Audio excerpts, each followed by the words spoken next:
ভালোবাসা সত্যি নাকি বলো স্বপ্ন, এই অনুভূতি কেন তোমারই জন্য?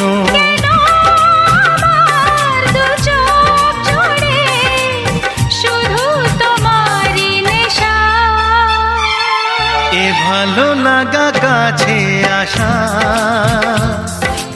এরই নাম ভালোবাসা।